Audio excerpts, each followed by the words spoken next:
जय श्रीमन नारायण दोस्तों, आपका बहुत बहुत स्वागत है। नए साल के पहले हफ्ते में जीवन के सभी कार्यों को सफल करने वाली एकादशी पड़ रही है। आज आप इस वीडियो के माध्यम से जानेंगे कब है सफला एकादशी, पारण का क्या समय है, सफला एकादशी की पूजा विधि क्या है, सफला एकादशी व्रत में कौन सी 5 गलतियां भूल करके भी नहीं करनी चाहिए, और साथ ही आप जानेंगे सफला एकादशी व्रत के कुछ ज़रूरी नियम जिनके बिना ये व्रत सफल नहीं हो सकता। एकादशी का विशेष धार्मिक महत्व होता है और माना जाता है कि भक्त एकादशी का व्रत रखते हैं तो उन्हें पापों से मुक्ति मिलती है और जीवन के सारे कष्ट दूर होते हैं। पंचांग के अनुसार साल भर में 24 एकादशियां पड़ती हैं और हर एकादशी का अपना एक अलग महत्व होता है। साल 2024 में पौष माह के कृष्ण पक्ष में सफला एकादशी पड़ रही है। माना जाता है कि सफला एकादशी अपने नाम की ही तरह जीवन के सभी कार्यों को सफल कर देने वाली एकादशी होती है। कहते हैं वर्षों तक तप करने पर जो फल मिलता है वही फल सफला एकादशी का व्रत करने पर प्राप्त होता है। तो चलिए जान लेते हैं पहले कि एकादशी व्रत की जो तिथि है वो क्या है, शुभ मुहूर्त और पूजा विधि के बारे में। साल 2024 की पहली एकादशी 7 जनवरी रविवार के दिन पड़ रही है। पौष मास के कृष्ण पक्ष की एकादशी जो तिथि है वो 7 जनवरी 2:41 रात के समय पर शुरू होगी और इस तिथि का समापन अगले दिन 8 जनवरी 12:46 जो कि रात का ही समय होगा। इस समय पर इसका समापन हो जाएगा। सफला एकादशी के दिन स्वार्थ सिद्धि योग का जो समय है वो सुबह 7:15 से लेकर के 10:03 तक रहेगा और इस योग में एकादशी की पूजा की जा सकती है। सफला एकादशी के व्रत का पारण 8 जनवरी को होगा जो कि सोमवार की सुबह 7:15 से लेकर के 9:20 के बीच में किया जा सकता है। पूजा विधि जान लेते हैं। सफला एकादशी के दिन सुबह सुबह जल्दी उठ करके स्नान कर लें।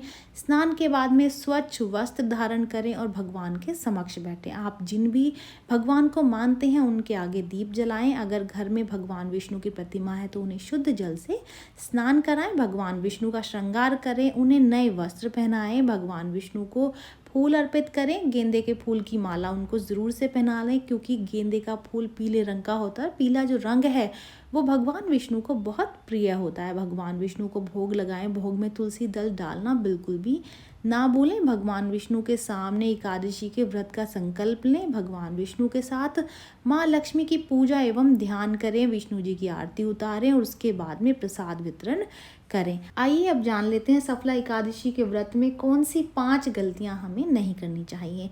सफला एकादशी व्रत वाले दिन किसी भी प्रकार के तामसिक भोजन का प्रयोग भूल करके भी नहीं करना चाहिए। इस बात का भी ध्यान रखें, अगर घर का एक सदस्य एकादशी का व्रत करता है तो जो बाकी सदस्य हैं उनको भी तामसिक भोजन का सेवन नहीं करना है। सफला एकादशी व्रत वाले दिन चावल भूल करके भी नहीं खाना है। पूरे परिवार को नहीं खाना है, ना ही बनाना है और ना ही किसी को देना है। सफला एकादशी व्रत वाले दिन पूरा तरह से ब्रह्मचर्य का पालन करें और किसी भी प्रकार का कोई गलत विचार मन में ना लेकर के आए। सफला एकादशी व्रत करने वाले व्यक्ति को भूल करके भी दिन के समय नहीं सोना चाहिए। इस दिन जो है व्यक्ति को भूल करके भी किसी के साथ में लड़ाई झगड़ा वाद विवाद नहीं करना चाहिए। ऐसी सब चीज़ों से बचना चाहिए।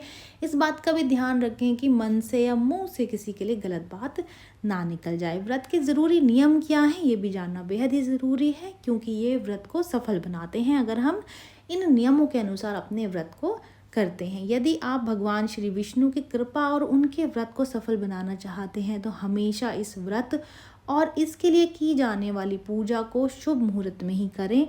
तो मुहूर्त बहुत ज़रूरी है जो कि आपको बता भी दिया गया है, तो मुहूर्त आप नोट कर लें और उसी के हिसाब से अपनी पूजा करें और व्रत का पारण भी सही मुहूर्त में ही करें। दूसरी जो बात है वो ये है कि सफला एकादशी व्रत वाले दिन यदि संभव हो तो गंगा स्नान करें और यदि ये संभव ना हो पाए तो नहाने के पानी में ही गंगा जल की कुछ बूंदें डाल करके स्नान कर लें। तीसरा, सफला एकादशी व्रत को रखने वाले व्यक्ति को इस दिन तन और मन से पवित्र होकर के भगवान श्री विष्णु की पूजा करनी चाहिए।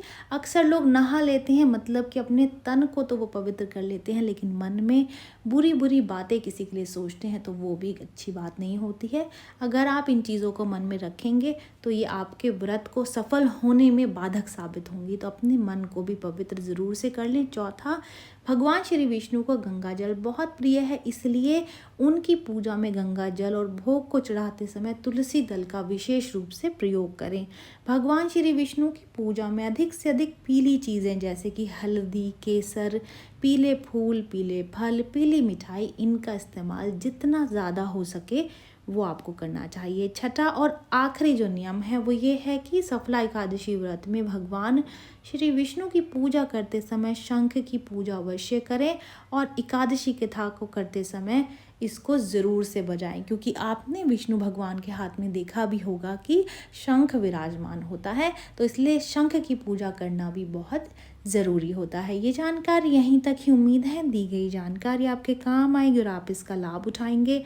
जो लोग वीडियो देख रहे हैं वीडियो को लाइक कर दीजिए, चैनल को सब्सक्राइब कर दें, नोटिफिकेशन बेल को दबाना बिल्कुल भी ना भूलें, क्योंकि यहाँ पर इस तरीके की महत्वपूर्ण जानकारियाँ मिलती रहती हैं। तो चलिए मिलते हैं नई वीडियो में नई जानकारी के साथ। जय श्रीमन नारायण दोस्तों, जय श्री कृष्ण।